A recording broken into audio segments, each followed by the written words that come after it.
Je m'appelle Alexandre Rochecoeur, puis je suis papa de 3 enfants qui fréquentent l'école Notre-Dame-de-Lourdes et aussi initiateur du projet de mural à Verdun sur la 6e avenue.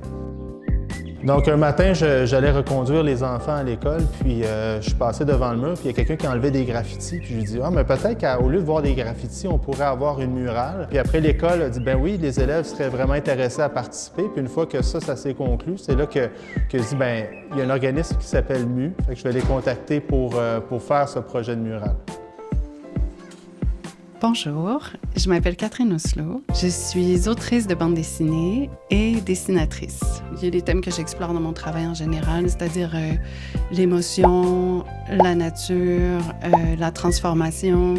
C'est des choses qui m'intéressent depuis très longtemps. Les enfants étaient interpellés par le projet parce qu'ils ont fait un atelier avec l'artiste, donc Catherine Oslo. On voit vraiment que ça s'est transposé sur le mural. La rencontre avec les élèves a été aussi très stimulante. Ils ont créé plein d'images desquelles je me suis inspirée pour après faire les oiseaux. Puis il y a quelqu'un qui me dit hey, maintenant, à chaque fois que je pars sur la rue Verdun, j'ai comme le sourire. Imagine le nombre de gens qui ont le sourire face à la murale. L'impact de l'art public sur la vie d'un quartier, la vie des gens, ça peut donner envie de prendre soin des espaces.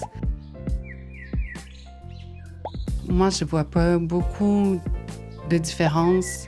Une discussion avec un être humain, puis une discussion qu'on peut tenir avec une œuvre d'art. Je pense que ça a un réel impact sur soi, puis ça a le potentiel de nous faire réfléchir, comme je disais tantôt, nous faire rêver, nous faire évoluer aussi à quelque part.